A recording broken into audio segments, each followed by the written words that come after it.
lesson I want to talk about this morning is something I've been thinking about for a while as we take a little bit of a break from the Sermon on the Mount and talk about some things regarding our assembly and regarding our responsibilities to one another and our task, or our privilege, really, we should say, to assemble together on the first day of the week. And all the difficulties that have presented themselves over the past few months in regard to that. I will say I tried to figure out the best way to talk about this, and I think there's several things, and I probably want to talk about maybe off and on over the course of the next few weeks. This particularly, when I was telling Laura this morning, I got up in the intent of fine-tuning it this morning, and I ended up basically rewriting it.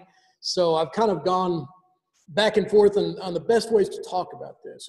And I want you to understand as we talk about these things that this is a lesson that in a lot of ways I'm preaching to myself and as a reminder of myself. So as we listen to these things, I hope you'll, if it comes across as a little bit of a challenge, then that's good, because that's what it is. But it's a challenge for me, and hopefully a challenge for you as well, as we think about some of the issues that I think we have been forced to confront in the past few months. You know, we've had to deal with this question of how to assemble and worship in a time of what we would consider to be a pandemic. And, you know, that's not new to history. This isn't the first time this happened, but it certainly is new to us in our lives. And we've seen churches around the country that have had to close their doors either by their own decisions or in compliance with their own state laws. And we've seen some who chose to ignore those laws and say, we're gonna worship God regardless. And we've seen some of the consequences of that. And they've cited the right to assemble and the obligation to assemble and their devotion to the commandments of God to meet on the first day of the week. And most groups around the country, I think, have spent months grappling with this issue and trying to figure out how we can make things work in a sometimes virtual setting. Some of the groups have been challenged more than others. I think we have, frankly, been relatively fortunate. I don't know if I'd call it fortunate or not. Just our situation has meant that our worship really hasn't changed that much fundamentally in terms of what we do, although certainly for some of us who have been unable to be here for precautionary measures, it has been a challenge. But we've kind of slid under the limitations that came out of the beginning, the numbers that came up. You know, you can only be fewer than 10, and you know, we've seen different versions of these limitations that have come from day to day and week to week, and we don't really know, I think, where any of this is going to go. And we hear discussions 5 months down the road that maybe this is the new normal. Maybe this is just how we have to get used to doing things. And that's caused, I think, and rightly so, a lot of concern and a lot of questions regarding, is the way that we're doing this the right way to approach these issues? At some point, do we have to make decisions about whether this new normal, in terms of the way that we're worshiping, is just the way that it's going to be from now on? Do we just simply settle in and get comfortable with this idea? Or do we start asking some more difficult questions? Well, what this means for us in the long term, does this change the way I look at the way that I assemble and the way that we have approached this question in the past? The question of whether we can assemble virtually and if that's just as good or if that's an acceptable alternative. You know, a lot of those things, as we've seen them discussed in the Brotherhood, they really come down to kind of three things, really. First of all, can we worship together when we are not physically together? Second of all, can we attempt a temporary solution until the situation improves, knowing that this current procedure is not ideal? Or are we called to disregard health warnings because the current situation is not only not ideal, but it's also unscriptural? Those are questions that have gone back and forth. And thirdly, if we can accept this as a temporary solution, what's to keep that solution from becoming what many might consider the new normal? Is that okay? Is that acceptable? Those are things that we need to be prepared to talk about. And largely because I think one of the concerns has been that when we start thinking about this as a new normal, it requires us or allows us to kind of sit into a habit of, well, you know, this is just the way it is now. And we start to get comfortable with the idea that, well, I can worship remotely, I can worship virtually. That allows me to do the things that I need to do. It allows me to fulfill my obligation, and therefore that's all we need to worry about. And we're left to wonder at what point our worship can and should return to normal. Will it ever really even be the same? But regardless of where we come down, and my point today is not to take on that issue and ask and say the question, is it right or is it wrong, or is it acceptable or not, or is it a substitute or not? That's really not the point of what I wanted to talk about today. But I do think that we need to think about this question and maybe think about it in a little bit of a different way. Because I'm not sure that the question can ever truly be resolved in terms of some of the questions of virtual assembly versus real assembly. We've been talking about in our authority class about the concept of judgment and the concept of inference, and how what we find probably more often than we would like to acknowledge, that our judgment's going to have to come into play in terms of the way that we approach some of these things. And I think ultimately most of the questions that have gone back and forth have really been about perspective of how I see what constitutes an assembly. We're never going to answer that question, I don't think, satisfactorily. But what I do want to talk about is something I think we can answer satisfactorily. I want to talk about our purpose in worship. What is it that we are expected to accomplish when we assemble together? I would suggest to you that even if we get the question right about how we are to assemble, what is it supposed to look like, it is very possible that we completely miss the why. And the why in worship is something that we cannot afford to miss. We have to be thinking and understanding that just because we get the active assembly right doesn't mean that our assembly is going to be okay. We're all familiar with the passage in Malachi 1 verse 10. Oh, that there were one among you who would shut the doors, that you might not kindle fire on my altar in vain. I have no pleasure in you, says the Lord of hosts, and I will not accept an offering from your hand. We all understand that just being here is not enough. I can occupy a pew and not be pleasing to God in terms of fulfilling my obligation. It's never been about just showing up at the right place at the right time. And I'm concerned sometimes that some of the issues we're seeing now, I've heard brethren talk about this in other groups, in other congregations, and to some degree I've even observed it myself. Our virtual attendance sometimes is lagging. We don't always have the numbers that we used to have. And as larger groups have noticed this a lot more. More and more people are using this as kind of it's less and less of a priority to even go so far as to log on. More people that have little or no contact with the local church anymore. We have become isolated, whether it's justifiable or not. And the fact that in many cases, we're starting to get comfortable with seeing our current situation as normal. And so if you remember, this goes back several months ago, way back in February, before all this happened. If you remember, we talked a little bit about worship. And we talked about the concept of worship and what we were trying to accomplish and why we were called to worship. And if you remember, we talked about what worship even means. And there was three things that we talked about. The first one, the idea of proskuneo, the idea of prostrating itself, the idea of giving homage to someone. It is an emotional response. It is something that I do in reaction to my devotion to God. When I see God in his glory and his awe and his wonder and his love and all these things, I am called to worship him, to glorify him. It's something that we can do anywhere. The idea of worship being confined to an assembly is in a lot of ways foreign to the Bible. We can worship God at any time. Now, worship is not something, as we talked about, that I can simply do as in the background while I'm doing other things.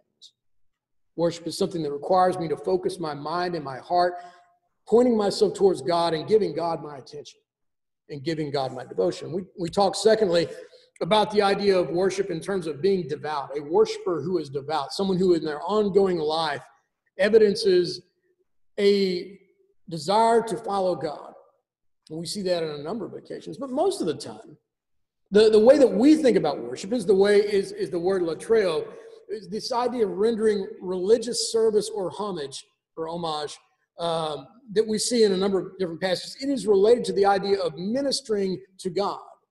We see passages like in Acts 13, verse 2, where it says, now there was in the church at Antioch prophets and teachers, and it says that while they were worshiping the Lord and fasting, now some passages may render that ministering or serving, because that's what the word means. There's an implication there that there is something we are doing for God that glorifies God, that honors God, but it is done in an official, a structured capacity.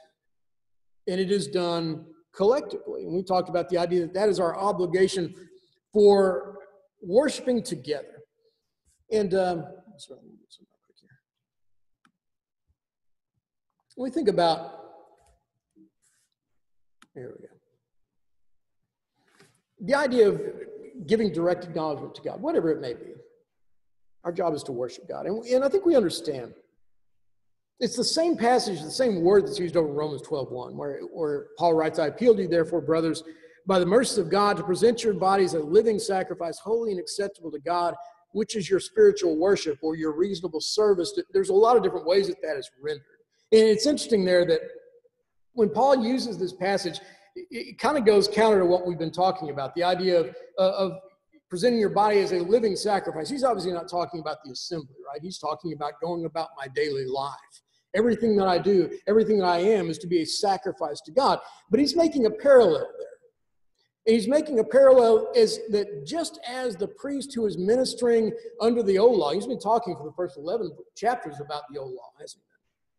Just as the priest ministered under that law in a very physical way, so you are to minister in a spiritual way. And it's interesting, though, that if you look down in that passage over in Romans 12, look at how he associates with another concept. He says in verse 3, for by the grace given to me, I say to everyone among you not to think of himself more highly than he ought to think, but to think with sober judgment, each according to the measure of faith that God has assigned.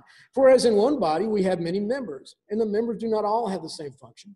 So we, though many, are one body in Christ, and individually members one of another. Having gifts that differ according to the grace given to us, let us use them. If prophecy in proportion to our faith, if service in our serving, the one who teaches in his teaching, the one who exhorts in his exhortation, the one who contributes in generosity, the one who leads with zeal, the one who does acts of mercy with cheerfulness. And the idea, I think, is that what we see is that when Paul uses this idea of being a living sacrifice, there is an association that he makes with serving each other, with using the gifts that God has given, using the ability that God has given for the purpose of rendering service, not just to God, but to each and every one of us. That's one of the purposes of it. That's one of the main points. Over in 1 Peter 4, if you read down in verse 7 through 11, when Peter's describing how we ought to be living, and again, he doesn't talk specifically about the assembly here, but I think we can understand where this fits in with that concept. He says in verse 7, the end of all things is at hand. Therefore, be self-controlled, sober-minded for the sake of your prayers. Above all, keep loving one another earnestly, since love covers a multitude of sin. Show hospitality to one another without grumbling. As each has received a gift, use it to serve one another as good stewards of God's varied grace. Whoever speaks is one who speaks oracles of God. Whoever serves is one who serves by the strength that God supplies, in order that in everything God may be glorified through Jesus Christ. To him belong glory and dominion forever and ever. You see that pattern again? The idea that when I serve my brethren, when I'm doing the things that I need to be doing, what happens as a result? God is glorified. You know, there's a very real sense in which the way that I serve my brethren is in a way an act of worship, because it glorifies God if it's done properly. You know, we can serve our brethren in a way that brings glory to me. That's not what we're called to do.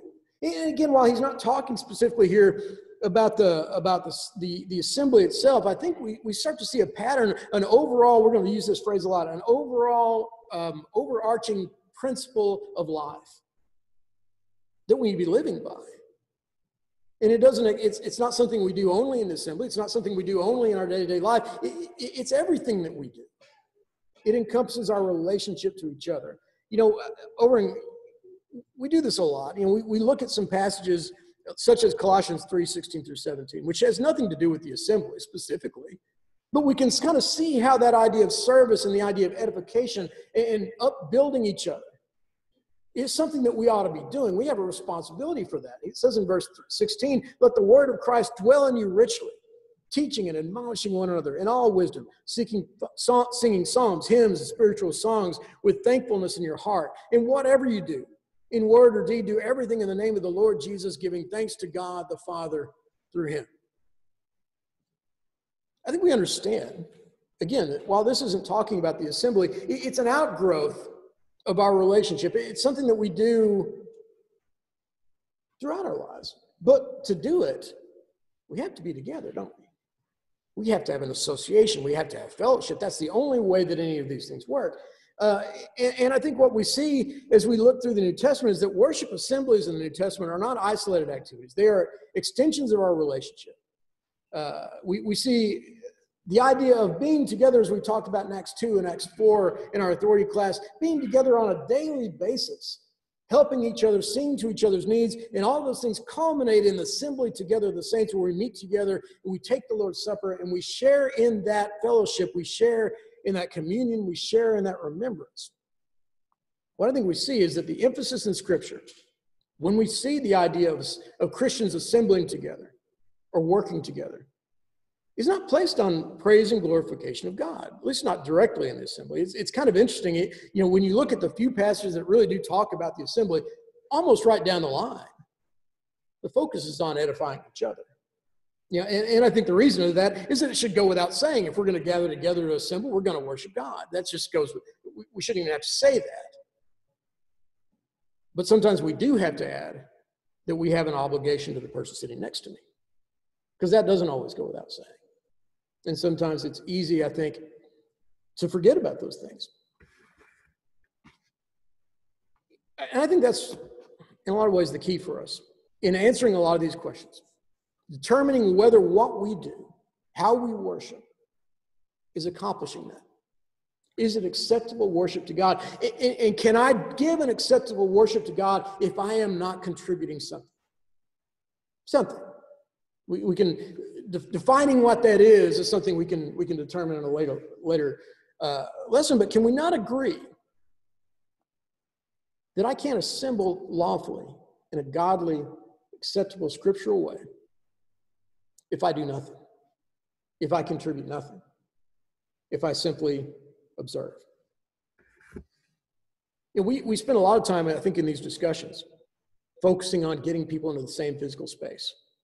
And whether or not we can truly assemble, unless that happens, the physical space really ends up being, but that's really not the point, as we've already talked about. And we see the example of that in 1 Corinthians 11. They were coming together, he says, but it wasn't for the good. Their coming together was actually being destructive, because when they did come together, they weren't engaged in service to one another, they were serving self. They didn't realize that it's not about you taking the Lord's Supper, it's about all of us together taking the Lord's Supper. There's a responsibility that goes into that involves all of us. 1 Corinthians 14, if you remember, it's a passage I think we ignore a lot of times because it's about spiritual gifts. And we understand, we don't speak in tongues, we don't prophesy. None of those things really apply to us. So a lot of times we don't talk about this. But there's, again, some general principles that are in this passage that I think are really important for us. You notice what he says in verse 12. He says, so with yourselves, since you are eager for manifestations of the Spirit, strive to what? To excel in building up the church. That's what you need to be worried about. You're concerned about the details. You're concerned about which tool I'm going to use. And in doing so, you've lost sight of the thing you need to be using that tool for, which is to build up the brethren. Verse 17 says, it's great that you're being edified, but what about the person next to you? You're praying in another tongue and you understand what's going on and it's great for you, but are you considering the person next to you? Our actions towards each other when we come together are what dictate whether our assembly is acceptable to God. And I'm afraid we ignore that. We've ignored that for far too long. We focused, I think, a lot of times in the past, and I've heard this, and maybe you have as well, on the idea of being present. We just need to be in the assembly. When I say this, is the assembly about whether I'm present or whether I'm presenting my sacrifice? And I want to make sure everybody understands what I'm talking about here. We're not talking about presenting from the standpoint of doing something in a public, visible role. We're not talking about me getting up here preaching. We're not talking about Alex getting up here and leading singing. We're not talking about Scott, who's later on going to do the communion. No, that's not what I mean. The idea is, am I here to give or to receive? Am I here to serve or to be served? And I think that it bears back to that idea of that bedrock principle. Again, we sometimes focus so much on the details and on the tools and on the specifics that we forget the overarching principle. And, things such as love God, love your neighbor, bear fruit, be holy. Those things there are no exceptions to those things. There are no judgment calls to those things. We are called to do all of those things every day of our lives, no exception. There's no overriding principle that says, well, but not in this case. That is always the case. There's another one of those. And we see it over and over in the scriptures, and especially in the Gospels, and it is the idea of being a servant. There's no exception to that. There's no, yeah, but what about this? Or yeah, but I'm really not very good at this. Or yeah, but I don't really have a lot of opportunities to that. I'm called to be a servant, period. It's an overarching general principle, and we see this, for example, if you remember when Jesus is establishing the Lord's Supper over in Luke 22. What's going on during that time? I always find that looking at Luke 22 and John 13 together are important, because I think Luke 22 explains why John 13 even happens to begin with. In Luke 22, verse 24 through 30, what happens? It says, a dispute also arose among them as to which of them was to be regarded as the greatest. He said to them, the kings of the Gentiles exercise lordship over them, and those in authority over them are called benefactors, but not so with you. Rather, let the greatest among you become as the youngest, and the leader is one who serves. For who is the greater, one who reclines at table or the one who serves? Is it not the one who reclines at table? But I am among you as the one who serves. You are those who have stayed with me in my trials, and I assign to you, as my Father assigned to me, a kingdom, that you may eat and drink at my table in my kingdom and sit on thrones judging the 12 tribes of Israel. And I don't know whether this happens before or after, or if John is giving something that's going on while this discussion is going on.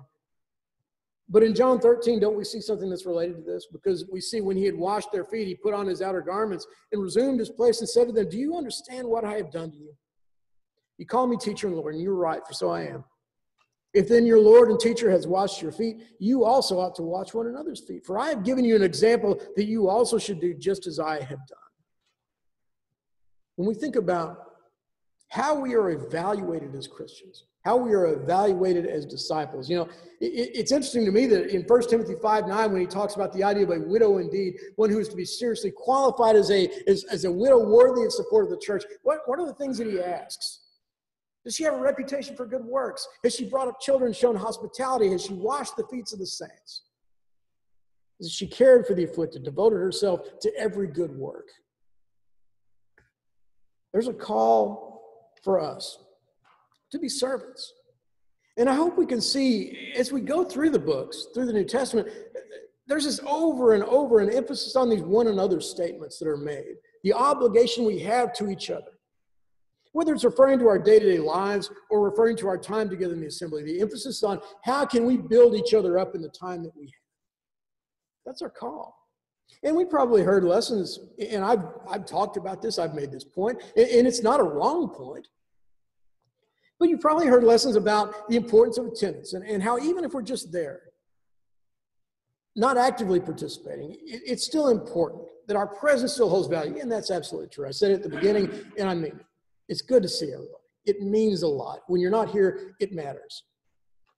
Especially in a group this small. I think we'd all be dishonest if we made the argument that a person missing worship in a group of 25 is somehow just no different than someone who misses in an assembly of 200. The fact of the matter is we're probably going to not miss people as much. We miss people here. That's just the reality of life. It shouldn't necessarily be true, but it is. So our attendance does matter. And I want to make sure that nobody misunderstands what I'm saying here. But I think sometimes that we have elevated the idea of simple attendance beyond what we should, because we don't want people to get discouraged when they don't have an active role.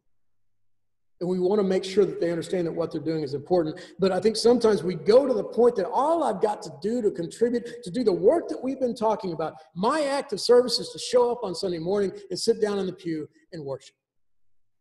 Well, I'm worshiping God. But what am I doing for the person next to me? Am I truly serving when we have that attitude? And I think, to be honest with you, brother, the more I've thought about the issues that we have and the discussions we've had about virtual assemblies, and if we go to virtual, then that's just going to let people think that that's just as good, and they're going to have an excuse not to come to the assembly. And the more I think about that, I'm not so sure that we haven't kind of let that horse out of the barn long ago. Because we've already made the argument that, well, as long as you're there, as long as you're in those walls, you're serving God. Your presence is good enough. Well, if I can make the argument that a virtual presence is just as good as a physical presence, then there's a real argument to be made for that. Haven't I fulfilled my responsibility? It's just as good. We haven't ever taught that. I think we've always here talked about the idea that the virtual assembly that we're doing now is not offering our best to God. It's offering the best that we can do. The idea not that we want to settle back in to settle for that, but the idea that, under the current distresses, we believe that we felt like in many cases we just can't do it the way we always used to do it. But the idea was never to say that means that those two things are parallel, and that I can fulfill all of my responsibilities by simply logging in online. And by the way, if you're watching online right now, I appreciate you. I'm glad you're here. I'm glad you're listening. This is not to diminish anything that you're doing, but it's to challenge you to ask the question, is it enough? Am I fulfilling what God has called me to do? Am I fulfilling this overarching principle about our worship? What should we be asking? Rather than, I think sometimes maybe we should, instead of arguing about whether a virtual presence or a literal presence is what constitutes an assembly, maybe what we should be asking is, why do people have this idea why do people even think that it's the same? Because a lot of people do. The idea that I can log into an internet stream and get as much out of the worship as I do if I'm there in person, is that really that hard to believe? Is that really that that much of a stretch? The response typically has been, well, we told people that virtual assemblies are acceptable substitutions, so therefore, that's just how they see it. But I don't know that we've ever taught that, but I do think that we've taught it in a lot of ways in the way that we've looked at our assemblies in the past. Because what do we do? What do we see when we go from congregation to congregation around the country? Not talking about now. Talking about back before all this. When things were what we would consider to be normal. We developed a culture in general in churches of Christ and in religious groups all over where there's the practical difference between an in-person assembly and a virtual one is the mileage on my vehicle, the handshakes on my way in and out, and maybe a discussion about college football in between. And that's it. We come in, we sit down, we observe, and we leave.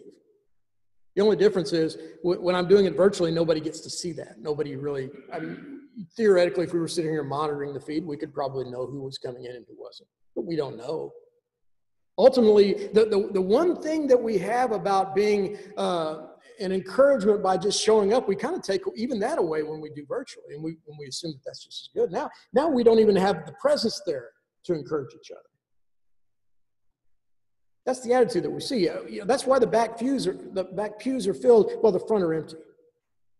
Why the larger congregations, we see so many whose impact on the local church can be boiled down to a percentage of the attendance total and check in the collection plate. Is that how we see worship? Is it not hard? Is it not easy to see that if someone has this attitude about what it means to worship God, then why would it make a difference if I'm here or not? It wouldn't make any difference. Worship has become a passive thing. And we've allowed that to happen. In many cases, I think we've even embraced it. And in doing so, as I said, I think we've missed the primary purpose of our assembling together. We've missed one of the foundations of discipleship. And the point of this, again, is not to say worshiping virtually is right or wrong. I'm not condemning anybody who's been worshiping virtually. Please don't misunderstand me. But I'm asking us to ask the question, to think about what I am doing. Am I fulfilling the commands that have been given to me? Not just to assemble, but to serve. Because if this is the only time that I consider service to my brethren, when we're assembled together in person, well, that's a place to start, but we have to start somewhere. How am I serving? Am I taking advantage of the opportunities to serve that I have? Because if we look back over the course of the week, and we realize that I haven't done one single thing to serve my brethren this week. But we've been doing what God wants us to do. Is that the life that God, and by the way, I put a note to make sure that I say this, and by we, I mean me.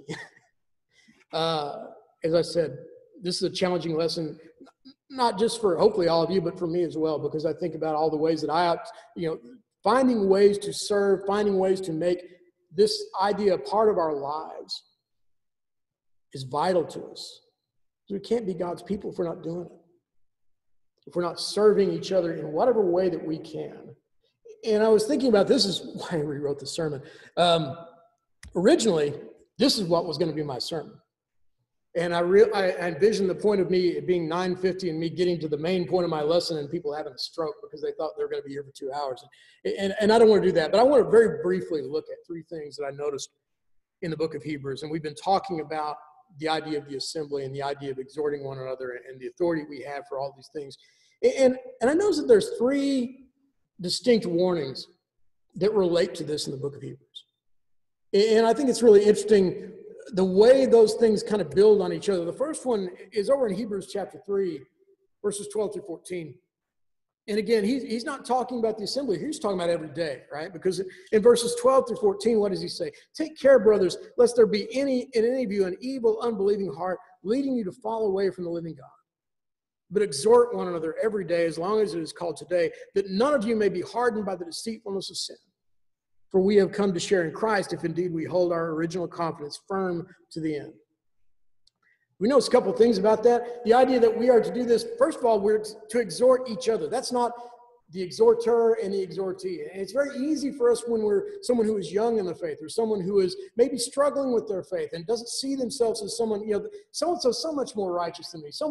They're so much more devoted than me. That person is so much more active than me. Who am I to be exhorting anybody? And we think about it in terms of the exhorters and the exhortees. And this is me over here. I'm the exhorter. Is that the way we're supposed to be saying it? Hebrews 3 doesn't make that distinction. It says we're to exhort each other. Or do it every day. And this isn't a situation where we have a tendency to boil everything down to check boxes. And I can say, well, okay, if I exhort anybody today, okay, I'm going to call somebody or text somebody, and I'll check that off my list. I've done what I need to do. That's not the point of this. The point of it is that he says because sin is deceitful.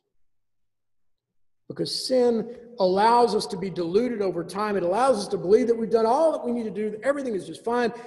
Just because I'm not involved in any major sins, I'm worshiping, I'm doing what I need to do. In some form or other, that means I must be doing okay. And it's easy for us to become deluded into the idea that what we're doing is enough. And this idea of exhortation, the word there implies a sense of urgency. And I like the example that he uses of the people of Israel because we look at that. These are people who were celebrating on the shores of the Red Sea, having watched God destroy their enemies. He's delivered them from captivity. He's leading them about with a cloud by day, a pillar of fire by night. And we ask ourselves, how in the world did these people fall away? God gave them everything they needed to see, and yet they fell away. Why? Because sin is deceitful. Because sin deludes us, because sin tricks us into saying that disregard what you've seen, disregard what you know, this is what you're feeling right now, this is the doubts that you have, these are the things that creep in over time and cause us to stumble. And do we understand that when we have those things in our life, we need someone there to remind us of that pillar of fire over there and what it means? We remind ourselves, the idea of exhorting each other, we don't just need weekly reminders of that. We need daily reminders. We need to hear about it every day. And it's easy, I thought about this a little bit. It's really easy for me to stand up here and say this because I get to stand up here and do that. That's part of I call it my job, but it's my role. So I can check mine off, right? No, that's not the point of this. The point is that we need to hear it not from the preacher up in the pulpit. We need to hear it from the brother who is down in the trenches with me every day, living the same life I live, going through the same difficulties I go through with work or with friends or with whatever it may be. And reminding each other of the urgency of what we're doing. Because sin has a way of deceiving us if we don't watch. Second of all, over in Hebrews chapter 10. This is the passage, of course, you all knew we were going to. Hebrews chapter 10, not forsaking the assembly of the saints. And this is one of those passages, again, that I think that when we look at it, a lot of times we kind of miss the point sometimes. Because what does he say? I don't have it typed in. Hebrews chapter 10, beginning verse 23 through 25, what does he say? Let us consider, in fact, let's back up. Let's back up. In verse 19, it says, therefore, brothers, since we have confidence to enter the holy place by the blood of Jesus, by the new and living way that he opened us through the curtain that is through his flesh, and since we have a great priest over the house of God, in others, because you've got all these advantages, everything that God has given you, every tool at your disposal to serve God, let us draw near with a true heart and full assurance of faith, with our hearts sprinkled clean from an evil conscience and our bodies washed with pure water. Let us hold fast the confession of our hope without wavering, for he who promises is faithful. Now, how are we going to do that? So let us consider how to stir one another up to love and good works, not neglecting to meet together as the habit of some, but encouraging one another all the more as you see the day drawing near. Are we sometimes guilty? How do we read that passage? Wah, wah, wah, wah, wah, wah, wah, wah, not forsaking the assembly of the church, wah, wah, wah. That's how we see that. We don't see the rest of it. Because somehow we've got this idea again that as long as I just managed to make it to worship service, I've done all of this. And that's not the point. The whole point of this, he says, is let us consider how to stir one another up to love and good works. And this is one of the tools, not the only tool. This is one of the tools that we are given to be able to accomplish that. Let me get back to my notes. In that word there, that phrase of stirring each other up, and we talked about exhorting. Now we see the idea of stirring up. That's a much more aggressive term. You could argue it's a more violent term. This is the idea of irritation of the mind is one of the definitions. A sharp feeling of indignation, being spurred. This is not just us, hey, how things going? This is, what are you doing today? Are you serving God this week? What have you done? What can you be doing? I've got an idea. Why don't you go do this? This is the idea of prodding each other, pushing each other forward. I think that's a really interesting term and one that we're probably not altogether comfortable with. At least I'm not. I'm not good at that. But we think about the idea, it's almost like an era of antagonism. And that's not the point, obviously, but there's an urgency here because it's easy for us. And I think the reason that we see is because we have to have some accountability in what we do. We have to have accountability for not just not doing the bad things, although we have that too. We need to be doing the good things. We're to stir each other up to love and good works. And I think the reason for that is we have a tendency as human beings to become complacent, don't we? We just kind of, just like the residue in a shake or whatever, or a smoothie or whatever you blend together over time, eventually it's going to kind of settle on down there. Because it just kind of reaches its level and it falls down. It needs something to agitate it once again to get it moving. We have a tendency to stop moving when we become comfortable. He talks about in verse 36, you have need of endurance. You can't just do this for a day or two and then stop. It's easy to say, I'm done. I've done enough. I've become stagnant. Because there's work today and there's work tomorrow. There's work next week. The question is, what are we doing? He says in verse 35, therefore do not throw away your confidence, which has a great reward, for you have need of endurance, so that when you have done the will of God, you may receive what is promised. For yet a little while, the coming one will come and will not delay, but my righteous one shall live by faith. And if he shrinks back, my soul has no pleasure in him. Are we shrinking back from service? Are we too comfortable with what we're doing that we don't take the time to do the things that we ought to do? Hebrew writer says, but we are not of those who shrink back and are destroyed, but of those who have faith and preserve their souls. You see the sense of urgency there. There's the third one over in Hebrews chapter 12. Hebrews 12, verse 15 through 17. The writer goes on, he says, see that it's true that no one fails to obtain the grace of God, that no root of bitterness springs up and causes trouble, and by it many become defiled, that no one is sexually immoral or unholy like Esau, who sold his birthright for a single meal. For you know that afterwards, when he desired to inherit the blessing, he was rejected, for he found no place to repent, though he sought it with tears. You notice that phrase there? See to it. If you notice that they keep getting more and more urgent. First of all, we had exhort, now we have stir up, and now he says see to it. The image there is the idea of exercising care, of taking personal responsibility.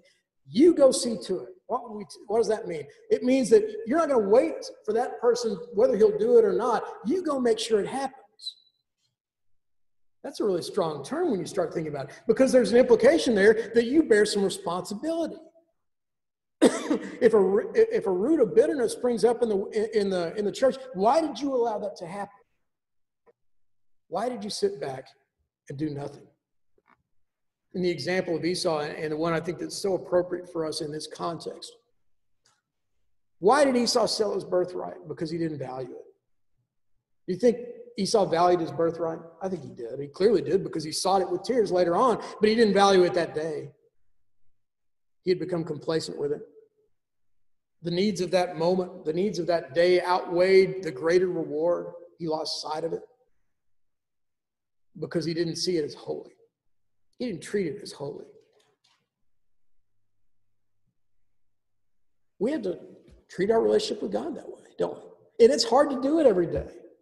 It's hard to treat the assembling of the saints. It's hard to treat my relationship with my brethren as holy. And by that, what do we mean? I mean, it's more important than these other things. My relationship with my brethren is more important than my job. It's more important than my entertainment. In some cases, it's even more important than my family. It takes precedent over all of those things. Are we treating it that way? Because God deserves, our brethren, deserves all that we have, not just all that we have left. I'm afraid a lot of times that's the way we approach it. And it causes us to miss some of these points and to become complacent. Verse 28 of that passage says, therefore, let us be grateful for receiving a kingdom that cannot be shaken, and thus let us offer to God acceptable worship with reverence and awe. Are we doing that? Is our worship acceptable? Do these things characterize our worship, our daily lives? Because that's the question we need to be asking ourselves, first and foremost. Because it doesn't, whether my worship is virtual and in person. If I'm not doing this, I've missed the point. You know, I was thinking about this a little bit in terms of the parable of the talents. It's a different subject in a lot of ways, in a different context, but I think there's implications there. Because when the man comes, when the master comes back, what is he concerned about? You don't want to hear excuses. All the reasons why you couldn't do what I told you to do. All he wants to know is, did you do it or not? If we stand before God and we say that the reason I didn't really have a lot of contact with my brethren, well, we had to wear masks. We had to stay at home. We had to distance ourselves. That's why I couldn't attend worship. That's why I couldn't be as involved with my brethren as I wanted to be, because I was ill, because I had these and all these other things that we can ask. And I had this vision of Jesus saying, that's not what I asked. Why didn't you do what I told you to do? That's the challenge that we have. And again, I hope nobody will take these things in a negative way, in a way that's a rebuke. It's not intended to be that. I know that we all know these things, but we need to be reminded. We need to be sometimes reminded not to take these things for granted. To be thinking about in our lives how we can be doing a better job of this. How can I receive a kingdom with gratitude and reflect it to God in my life? And most importantly, in my service to my brethren. So the lesson is yours. Hopefully this has been useful for you. Hopefully it's been encouraging, stimulating, maybe even provoking. I take that as a provoking of myself as I read this and I think about all the times that I've fallen short in this area and all the areas where I need to be better about this. I suspect all of us need to be better in some way. But the challenge is, but the great thing about it is we don't have to do that by ourselves. We have a whole group of people here that are dedicated together to serving God together.